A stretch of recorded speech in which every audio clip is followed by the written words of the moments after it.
Right, I'm going to start again now. Yeah. Good afternoon, everyone. My name is Mark Orr, and I'm the Executive Director of UK and Ireland Spill Association. And this is the second in what is going to be a four-part series following a heating oil spill in a groundwater protection zone. If you were online last week, well, that was really good fun. We really enjoyed it, and that covered the response to it. Now we're going to go on to the mitigation. And my partners in crime for this are Adrian Brennock from ASP Environmental and Amy Perret-Prost from Socotec. So who are we? Right. Okay. We are the UK and Ireland Spill Association. We are the trade body for marine and inland response companies in the UK, and we represent contractors, manufacturers, and consultants. Okay. And one of the things we're really keen on is pushing forward best practice, and this is all part of that story. We also run what we don't, but that we run our accreditation activities through an independent company, International Spill Accreditation Scheme, under its own scheme for inland oil and chemical spills. And we also deliver the Maritime and Coast Guard Agency scheme for the accreditation of marine spill response organisations. Accreditation is important and is the thread of competence which runs through everything that we're doing here. So without further ado from me, I'd love to hand over to Adrian and to Amy, who are going to take us through the next phase of this great story. So over to you, Adrian, and I'll stop sharing. Yeah, many thanks, Mark. I'm just going to share. There we go. And then there we go. So if you can see that. Just click use slideshow, and then that should be great. That'd be full screen. Yeah. Where is that one? Remind me. There, I'll sit there. Yeah, it's hiding behind that notification telling me it's being recorded. So there we go. Yeah, many thanks, Mark. So yep, got Amy with us as well again today. Yeah. So this is us. We're just literally looking to build on last week in terms of the episode and really just update in terms of what we found and what we're continuing to find as we move forward on the project, really. That's us. I think the key one is we're not looking to kind of go back through what we went through last week. You know, everybody's hopefully has seen it, or if not, they can go back and watch the episodes in order. So do that. Cool. But yeah, but any questions anybody has, they can obviously ask us at the end, or equally send us an email if you're watching this on catch up. Yeah. So we're still working through the approach. So as Mark said, we've done the initial response. We've stopped the leak continuing. And so now it's really about going into that kind of mitigation and moving towards restoration as we can, really. So just as a quick summary, I guess, just so that we kind of remind each other where we were. So we have confirmed that the dark oil is kerosene with some coloration from the bitumen asphalt that's underneath the resin drive. We've got oil within the surface water drainage, so there's that entrance point where the oil was getting into the drainage is now being sealed. So we've now, at this moment in time, got no more oil entering the surface water drainage, and we've just got the drainage aspects to decontaminate as we go forward. The ventilation is ongoing beneath the property. So we've got the ground floor air quality down to where we need it to be, which is great. And we're continuing to monitor that. Policy cover is in place, so we're okay to carry on with the scope that we've agreed. So the focus being on minimizing the damage that we need to do to respond.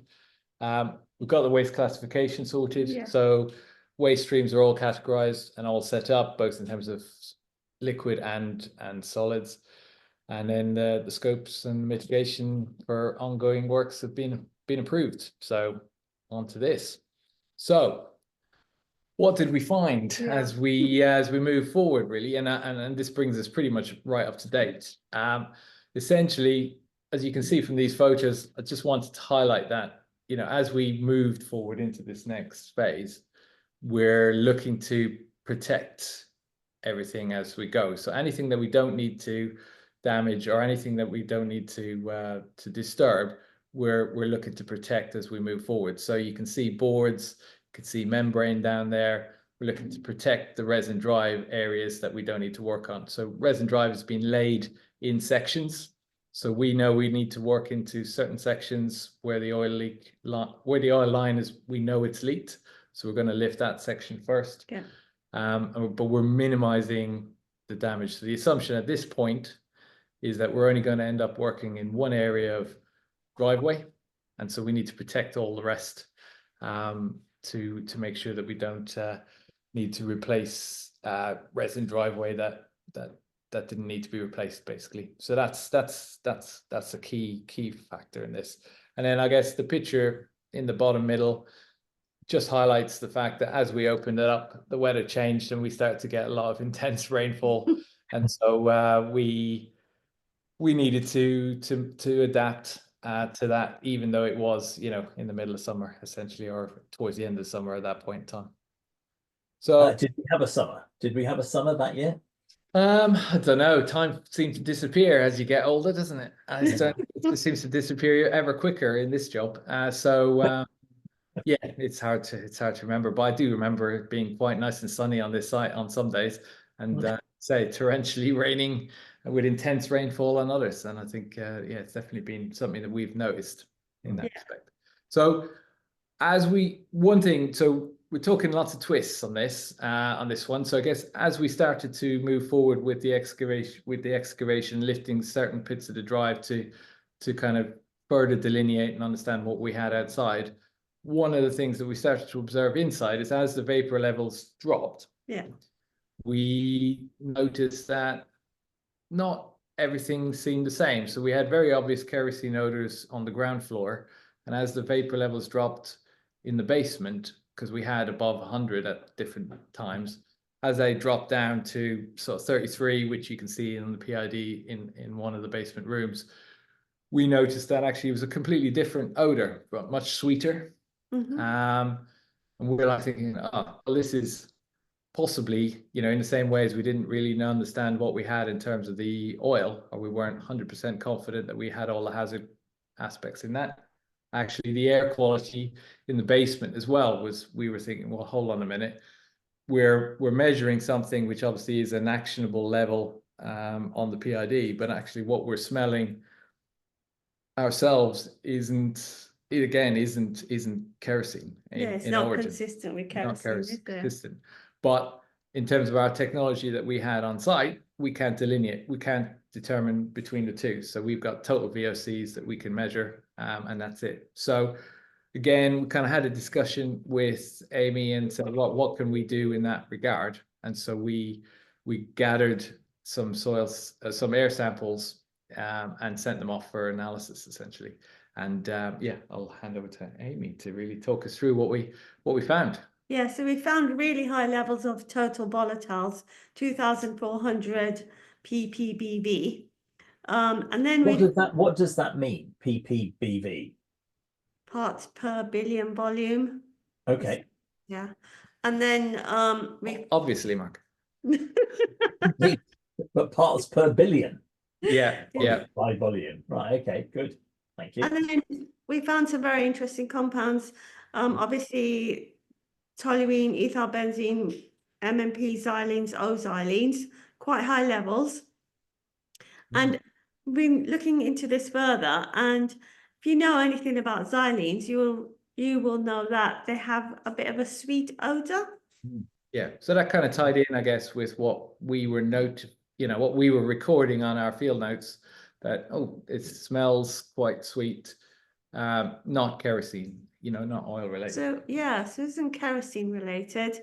And we found trimethyl benzenes, and we also found cyclohexane, alkyl cyclohexanes, as you can see on that list there, and alkanes as well, octane, nonane, and decane, amongst others. Yeah. So those were the highlights of the analysis that we carried out. But as Adrian said, high levels of volatiles, but a different characteristic to kerosene. Yeah, which was good from our perspective, because we were able to then essentially say, right, well, it was only in one room that we were identifying this as an issue. So we were able to kind of look at potential sources. as part of the sampling, we were looking for cleaning solvents, you know, obvious volatile sources, which there wasn't really anything there. But I think one of the things that Amy came back and said was, you know, these compounds are quite often associated with nylon. Yeah. Actually.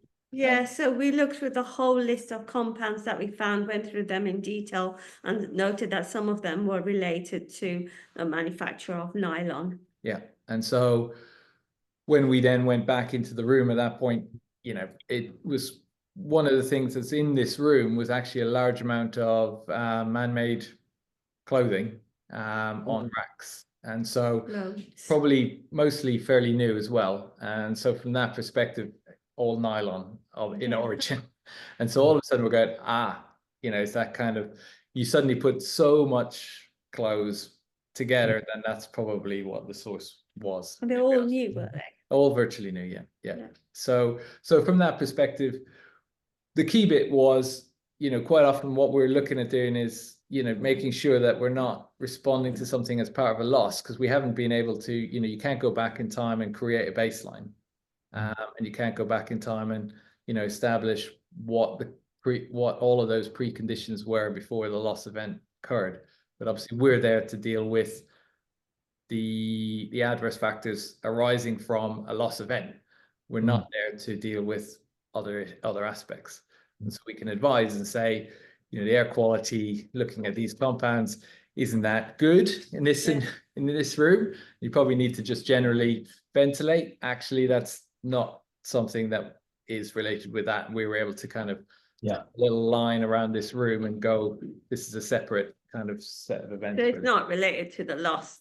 And you've seen that other places as well, haven't you? Yeah, so we refer you to a previous podcast that Amy and I did on air samples and air analysis, really. Yeah, not related to loss. Nope.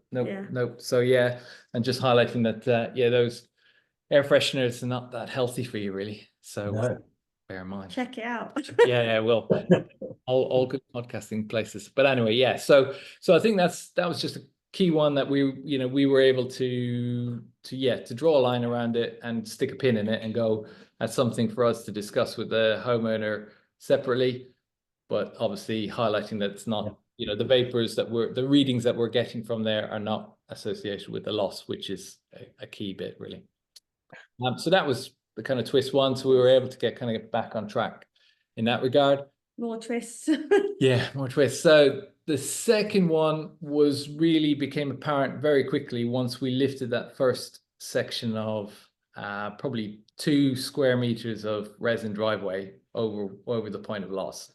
And very quickly, what we were able to see was that all of that granular fill, and you can see the kind of thickness of that. So it's about 400 to 500 mil thick beneath the driveway, was completely saturated in oil. So just completely saturated. And so, but we had this, you know, in the middle photo, you can see the clay layer underneath. So that was, you know, very stiff, firm clay. So again, tying in with episode 1, we were fairly relaxed about the risk to groundwater because we thought that this stiff clay was likely to be there based on the geology. Proved that it was there.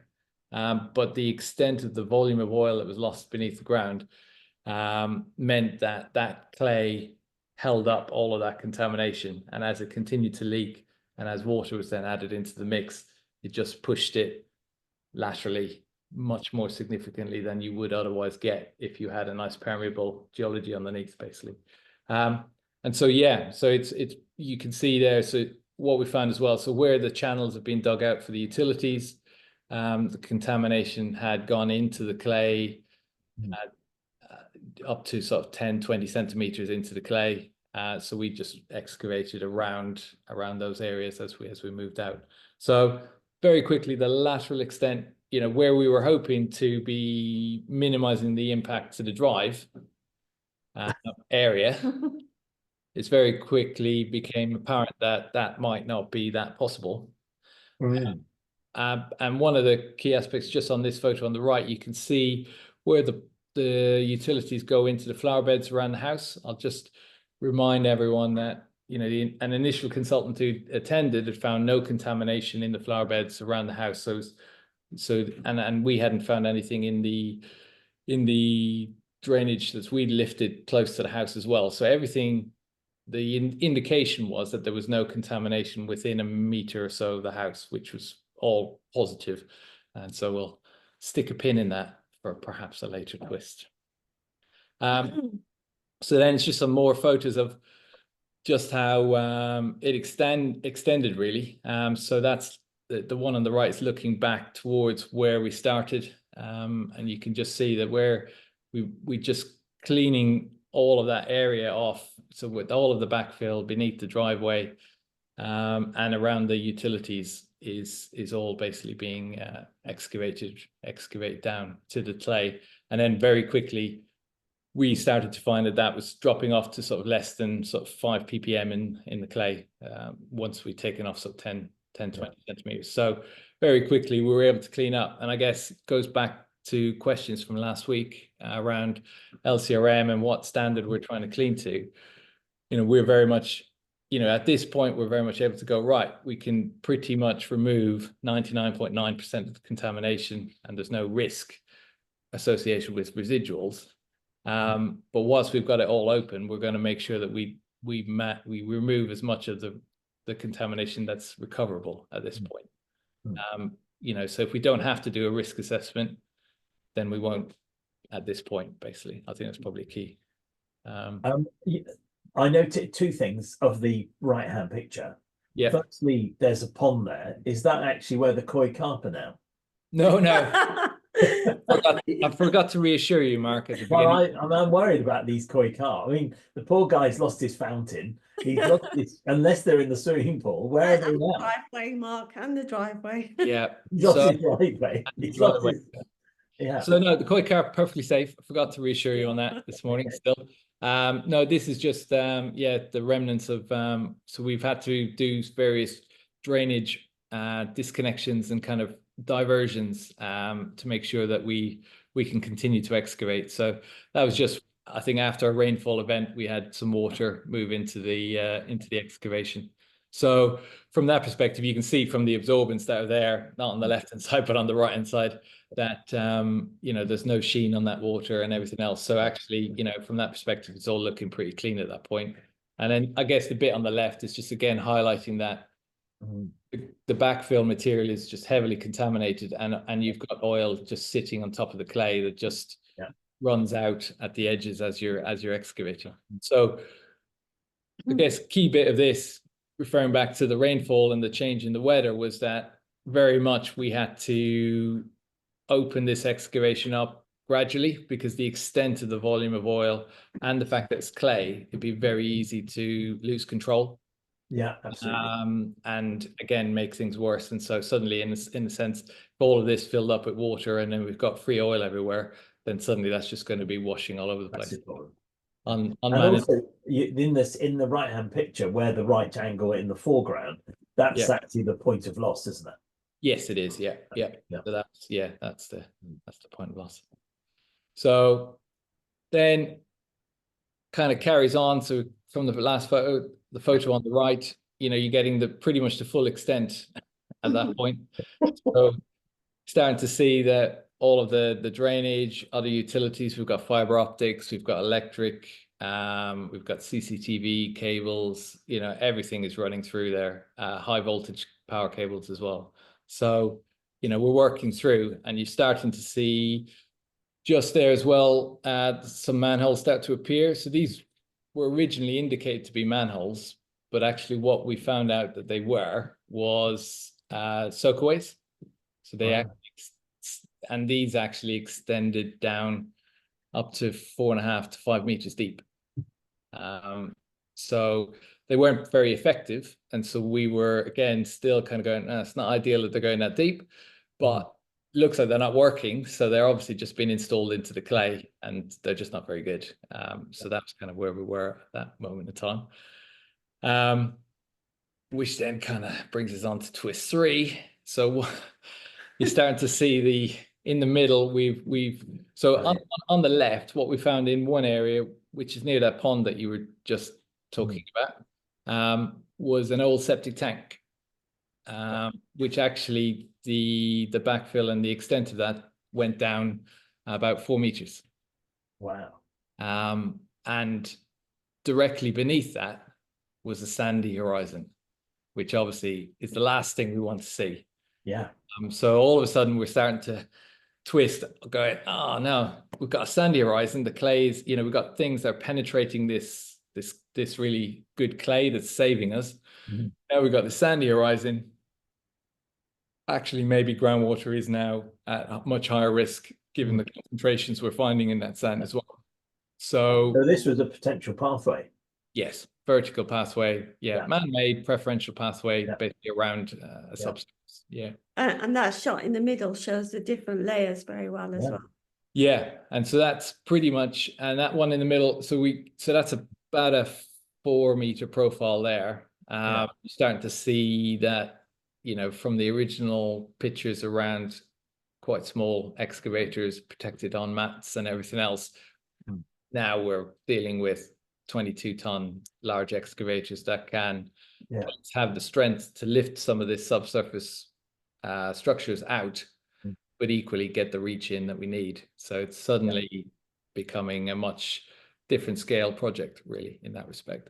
But luckily, what we found was that there was about 1 meter of sand, and because we had the extra reach, we were able to actually excavate that contaminated sand, and we found some more very stiff clay, which did kind of again clean up. So we were able to kind of still maintain that process of actually we have actually managed to remove the majority of the contamination. And so we were still down to kind of less than 10 ppm cleanup in the clay, which was good. And it was laterally discontinuous as well. So it was just a pocket of sand that sat there. But what it did make us aware of is that there is likely to be other pockets of sand which may or may not be connected, which obviously are pathways that we're still working through essentially. And then obviously as we reinstate, we're having to, compact that material, make sure, suddenly these are 5.5, 6 meter deep excavations now. And so compacting and bringing it back up so that it doesn't move down the line essentially. Also, you've got big diggers, heavy diggers, working right next to quite a deep excavation. Presumably you must have had to do that in sections to ensure ground stability. Yeah, and we're still working, and it's very much is to say a live project. It's very much still the case, and so we've got one more section to do to that sort of depth. All of the sections we've done to date around where we've removed soakaways and the areas around the septic tank down to that sort of depth, we've managed to get to clean, or what we would call clean, less than 5, less than 10 ppm, and then validating with lab analysis. But we are backfilling and then compacting and then carrying down in phases, because we've got to maintain some access to be able to bring materials back in to backfill. We've got one entrance, which is this driveway, and that's it. So it's suddenly the logistics, everything, it changes. I think to date we've removed about 400 tons of contaminated soil. So that's where's that going? Is that going off to a soil treatment center? So that goes off, soil treatment. So, and again, that's one of the sustainability aspects that we looked at. And that was key bit of the first phase, episode 1, in terms of getting the waste categorization right, because if it's hazardous, sometimes that limits where it can go. So it's about giving us options on that, which was really key. So getting that right from the off meant, and particularly as the scale changed in terms of, moving from skips to grab lorries to 20-ton lorries, completely different scale really. And then I pointed out earlier that we had this area that was nice and clean right around the house. As we continued the excavation, we identified that there was essentially the clay ended, and obviously where they'd cut in to build the basement, they just backfilled with really granular stone. You can see it's about 30, 40 mil, maybe bigger in areas. So it's just tipped loose back into it. And so what essentially the initial consultant and, you know, ourselves in initial surveys, when we were looking in and around the outside of the building, is that all of that upper area, so 3-4 meters, is clean, because the oil has literally flowed over the edge, and down the 45-degree angle to the basement, to the base of the foundations, and then where it's then hit the clay at that point, we've got this. So this is fresh off the press from this week. This news. latest news. So it's very active. But because as we've excavated in the front, we've then had to backfill in order to be able to get back to do this. But obviously we've identified this risk, that there is a risk to the membrane, the bitchethene membrane around the property and everything else. And so we needed to look at it. The hope was obviously that the contamination hadn't extended that to that extent. But actually, so this is where, you know, we needed this information in order to feed into the options appraisal, basically, which is really key. But again, you can see as of yesterday, we've got a perforated drain that's not that perforated, which runs all the way around the base of the basement.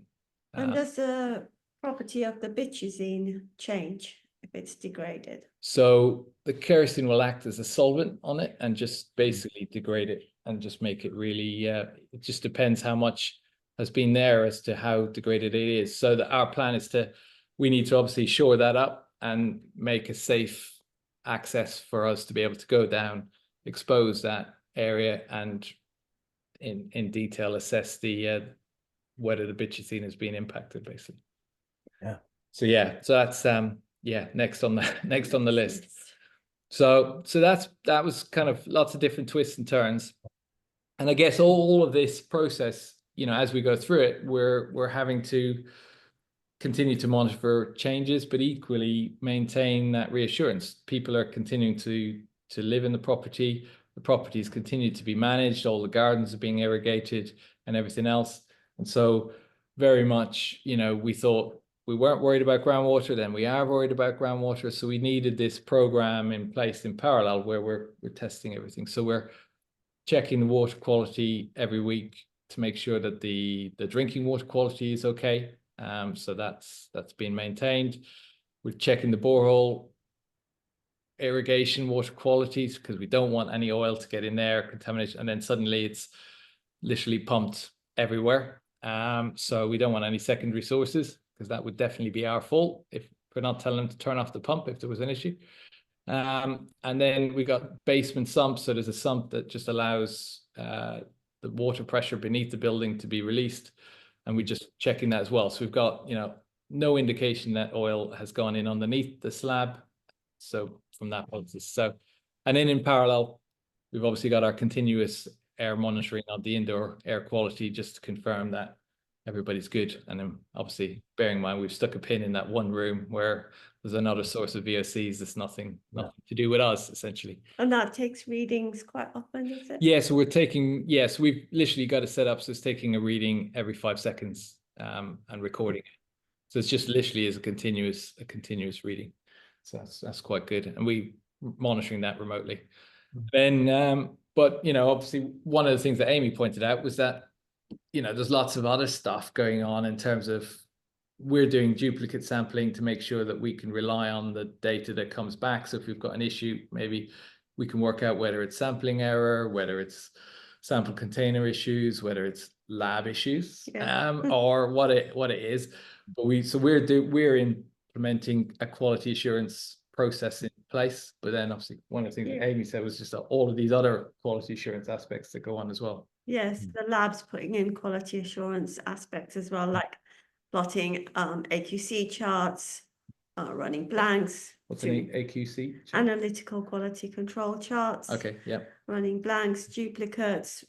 We do trip blanks as well. And then we have proficiency testing schemes as well to check our data. So there's lots of checks and reassurances happening throughout this whole thing. Yeah. And that's key, because that confidence in the data, and so if there's any change in the trend, the confidence that we can react to that with confidence that we don't need to wait for another set of data to come through to confirm it. Sometimes we will do that anyway, but it just depends on what the data is telling us, really. Reassurance is good. Yeah, but reassurance. Yeah, reassurance is essential, isn't it? Yes. I mean, and presumably the client is reassured by the steps you're taking to assure the quality of what you're doing.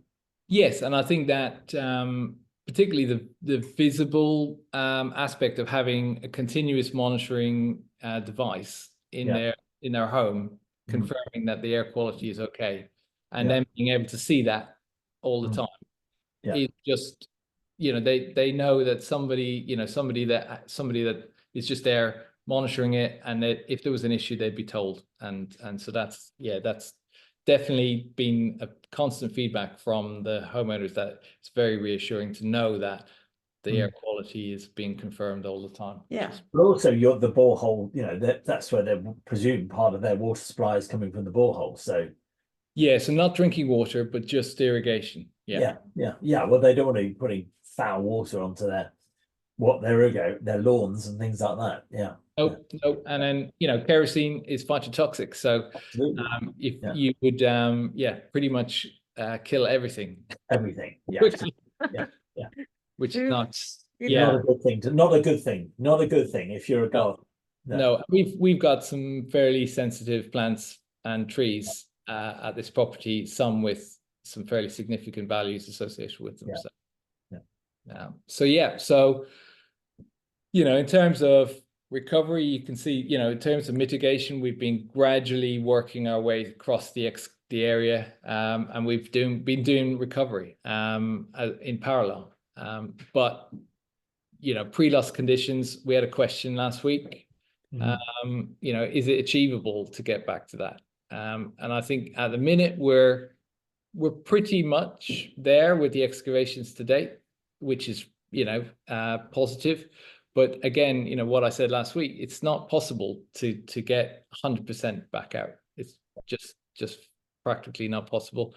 And we're doing what we can with a view to being able to comply with guidance, regulations, etc. really. But with a focus, again, as was highlighted in the last episode, the primary focus tends to be on buildings and utility, and then obviously groundwater as well.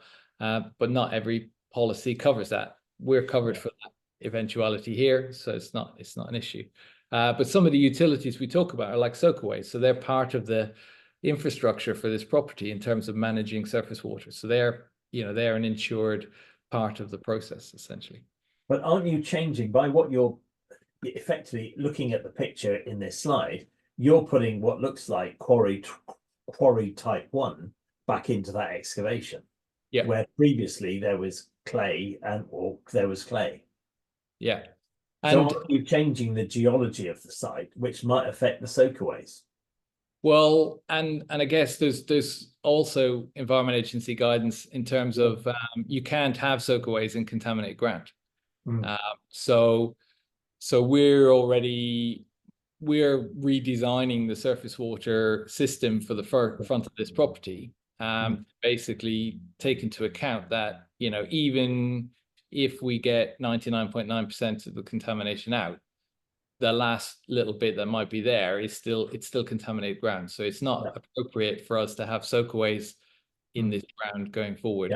So we'll be we're in the process of designing an attenuation system and basically more of a SUDS type approach than anything else. So very much, but the geology is very much changing. So the clay was never very good for soakaway anyway. So it's just absolutely whether it connected with the sand.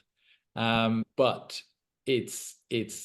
we also need to make sure that when we reinstate, we're not going to have any kind of backfill settlement after we put that drive in, that we stay the same. So there's a bit of liability management. We would ideally like to have a like for like back in, but you have to be realistic that if you dig a large excavation down to 6 meters, you need to to reconstruct that in a sturdy way.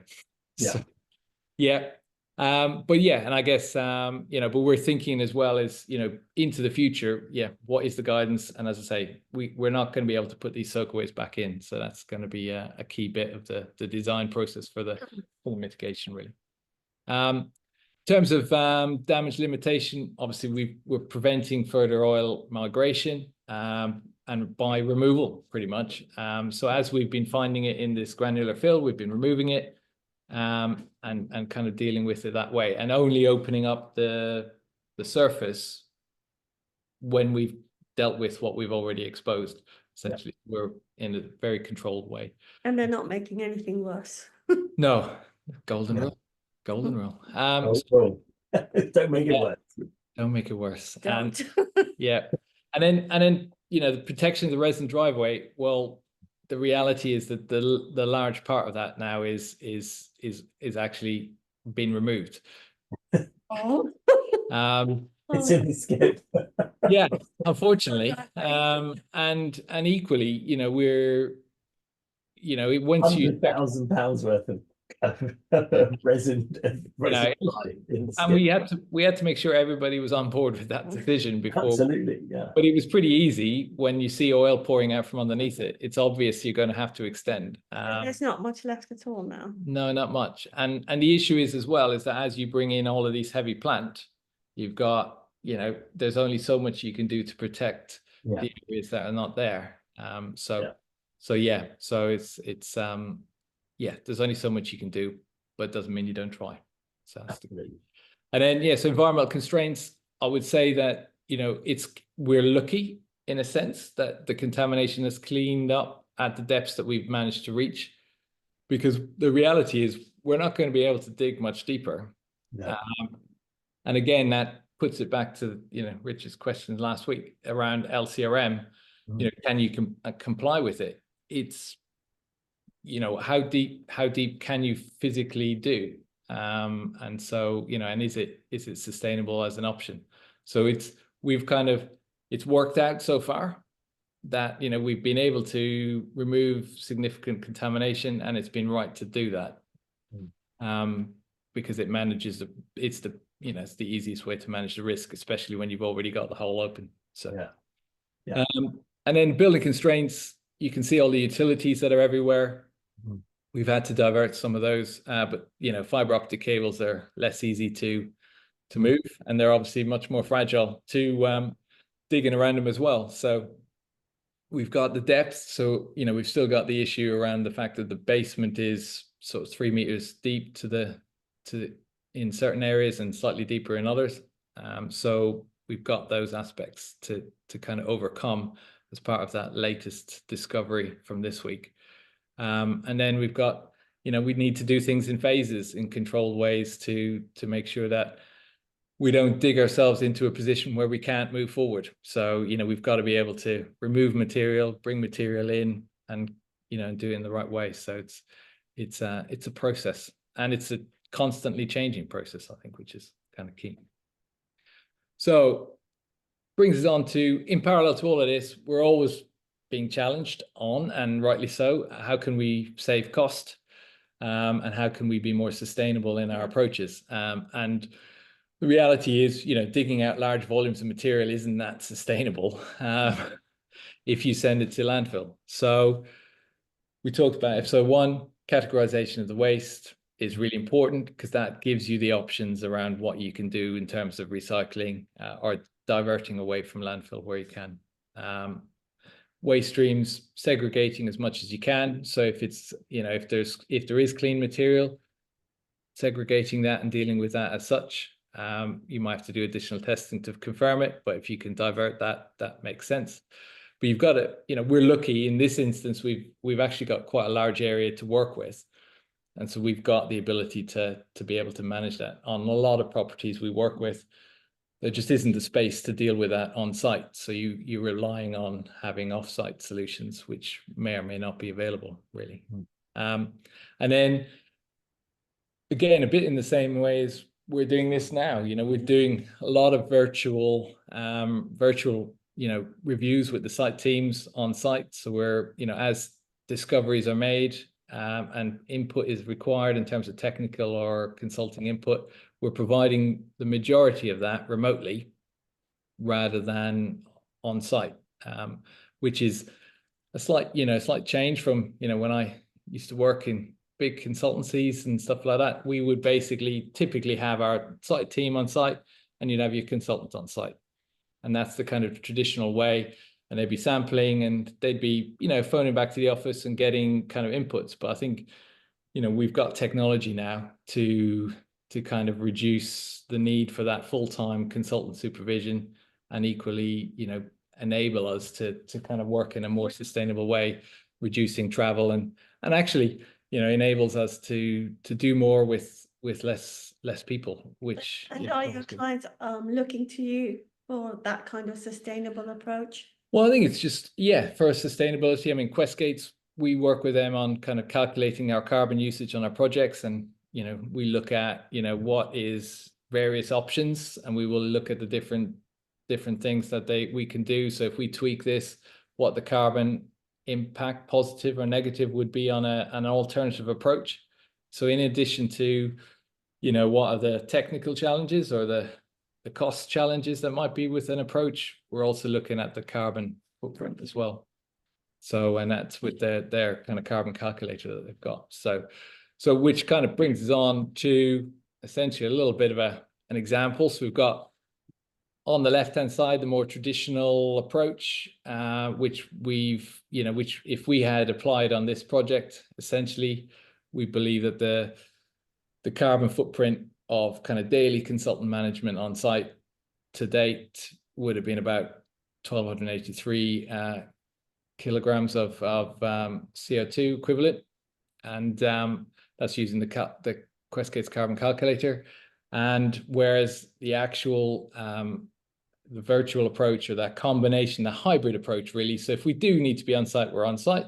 But if we don't, we can manage it remotely and make decisions and input in the same ways we did with yesterday. So the information from earlier, those photos were all, that was all from virtual consulting really. But in a way, this hybrid approach gives you more data as well. Yeah, so we've got continuous data in terms of the internal layer rather than spot checks. We're not having to disturb the property owners by saying, can you let us in? And, if they're not well, we don't have to disturb them. There has been COVID events in the property. We've just been able to leave them alone, but equally continue to monitor and reassure them as well. So I think, the key one is that, so has a massive cost benefit as well as a carbon benefit. And so, we think we're probably pretty much, 50% of the cost and, slightly less than that of the carbon footprint benefit really. So it's been, but it's really positive in terms of that. And then, with your other, Questgates are obviously pushing this quite hard because they have their carbon calculator. They're trying to do things in a more sustainable way. Is that a trend across the board? Yes, I think so. And I think it's a trend that's, it's coming from insurers. They want to understand what the carbon footprint of the policy response is. And equally, they want to see ways that can be reduced. And so, that gets pushed down the supply chain, and it's for us as innovators in the industry to really try and say, how can we improve things? What can we do to make sure that we have a sustainable business going forward, really? And we don't get left behind as well. You can't. And even in our industry, we're looking at sustainability, and that's something that, say, Adrian would look at as well, saying, is the laboratory using a sustainable approach? So so I was talking with a large organization, a large insurer this morning, and sustainability is right up there. Innovation in how things are done, sustainability in how things are done, yes, which should deliver cost savings, albeit that the sustainability in the approaches being taken was more important than cost. Yeah, and I think that's where there's the potential, isn't it, to try and look and say, how can but measurement and auditability is really important, is to and it's the value of what is the carbon reduction value, and it's putting a value to that. In a sense, you could do a slightly different approach, which would be much more carbon neutral or carbon negative, and maybe not immediately, but maybe in the longer terms, like putting in an alternative heating system in after an event, essentially, or something like that. So but that has a cost to it up front.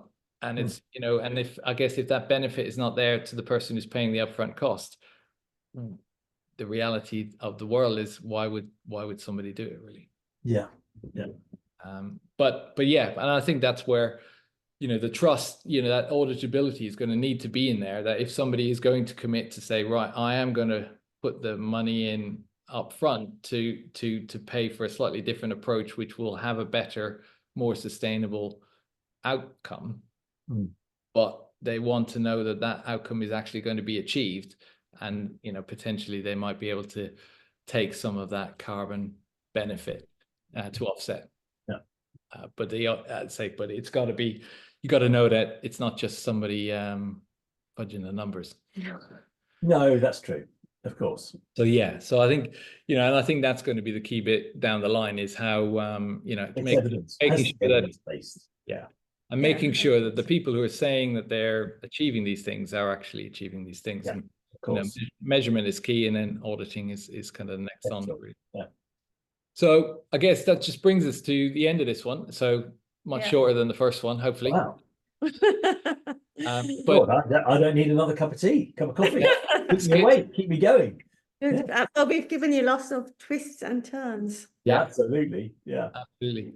So, and I think the key one is that, you know, we're now, with the information that's come in this week as well, pretty much set up for the remedial options appraisal, in terms of, you know, what are the next steps, and really looking at what are those achievable endpoints, and making sure that then we can kind of, once we've got that plan, we can kind of engage with all the stakeholders and make sure they're all on board with it. And that's that bit of, you know, if we can't get to 100% of the LCRM, best practice RPS, all of those things, then, you know, we need to have those discussions now before we implement them, to make sure that everybody's on board with it, really.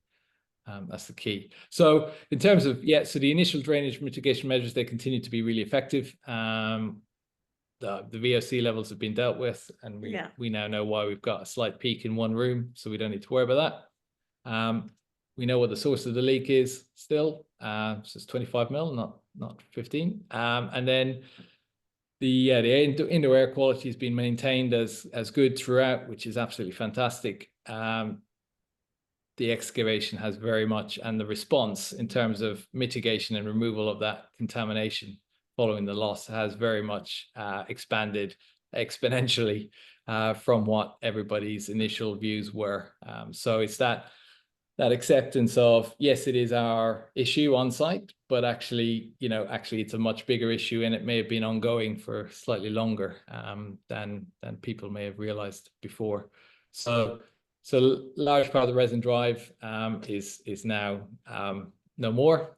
So it's kind of going that. And then, you know, the granular backfill, as I say, we've got this granular backfill around the basement. It's not contaminated, but said the potential for oil to have migrated beneath. Well, now that's confirmed. We've now got to deal with that aspect. So further investigations of the quality, you know, the potential impact to the membrane required, really. And so, but it really sets us up now for the next episode just before the conference, where we'll be looking at what's the actual remediation action plan, now that we've pretty much got less unknowns. So there'll always be a few unknowns, but we're very much now pretty much fully delineated and fully understood as to what we're at. And with that final deep excavation area that will be done in the next week, we will know whether we do need to worry about groundwater, or whether actually we're just looking at dealing with the continuing risks to the buildings and the surface, essentially. So that episode 3 will set us up for the conference. Wow, that's fantastic. Sounds great. Sounds good. It's really, really interesting. And it's so unpredictable, isn't it? Yes. You start digging, you don't know what you're going to find.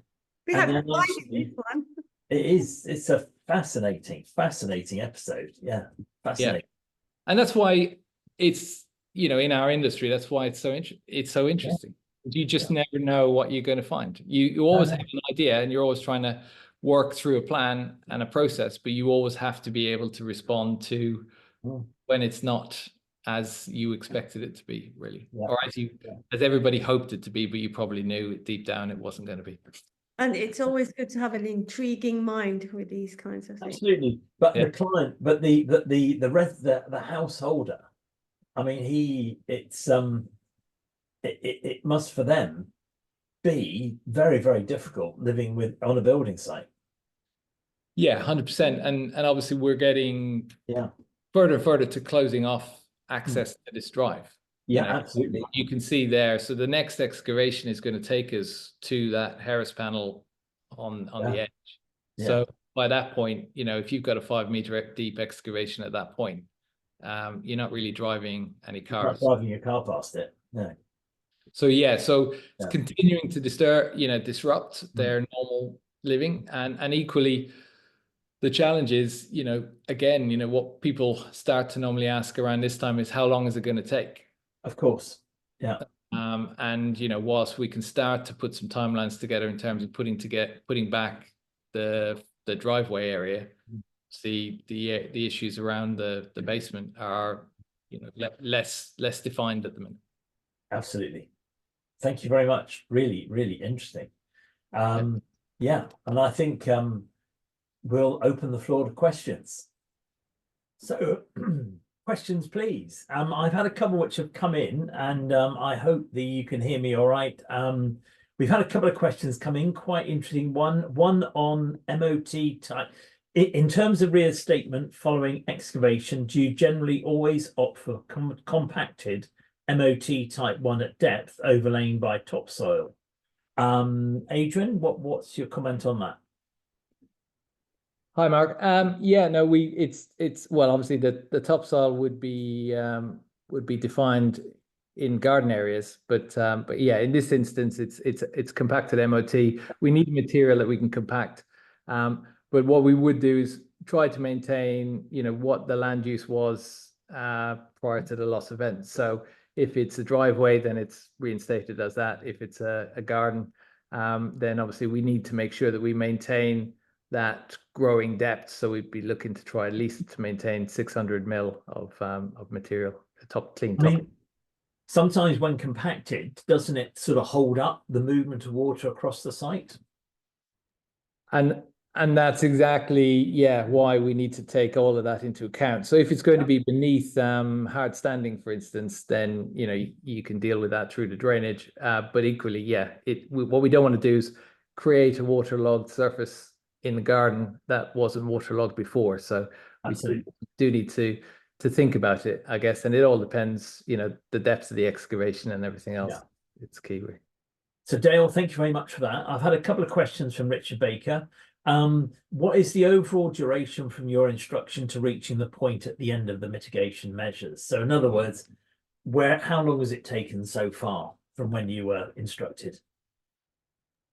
God, I'm trying to put back in time now. So we are probably 8 weeks in now, essentially. Okay, right. Okay, next question that you might not want to answer this. There is obviously a lot of cost to get to this point. What level of authority did you have to get on with it? And how frequently were you having to update the client on costs and explaining the requirements for the works?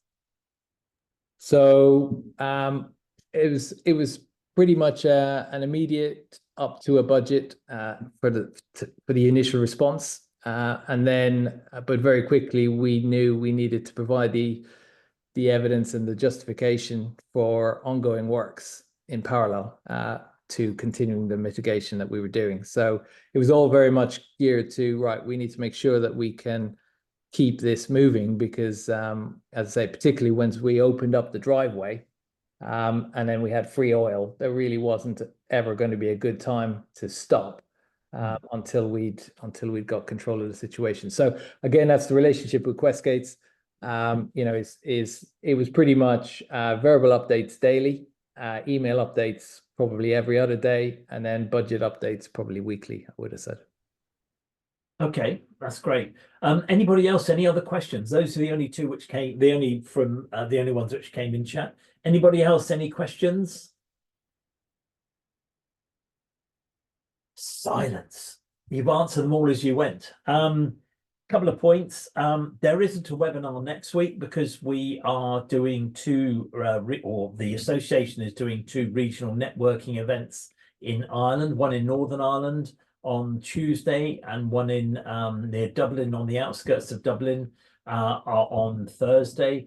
Full details are on the website, and if you want to come, it's not too late. Please, you're very welcome to come, but do let us know. Otherwise, well, firstly, there won't be a name badge, but probably more importantly, there won't be a lunch. Secondly, that means that the next edition of this fantastic series is on the 31st of October. If you have it, I mean, if you're listening on this, you've probably already registered for it, so you'll get updates. Also, there was a delay in getting the last week's episode up, but that should be on the website either later today or tomorrow. Do share it with your friends, and because I think this is a fascinating way of unbundling an incident. So as ever, I'm extremely grateful to Adrian Brennett from ASP. It's been great, and thank you, Amy. You've been very quiet this time, but surely there must be a big splash coming in the formulating the remediation plan and things like that. So we're looking forward to that, and that will be on the 31st of October. So thank you very much indeed for joining, and thank you to Adrian and Amy again, and see you on the 31st. Thanks very much. Goodbye.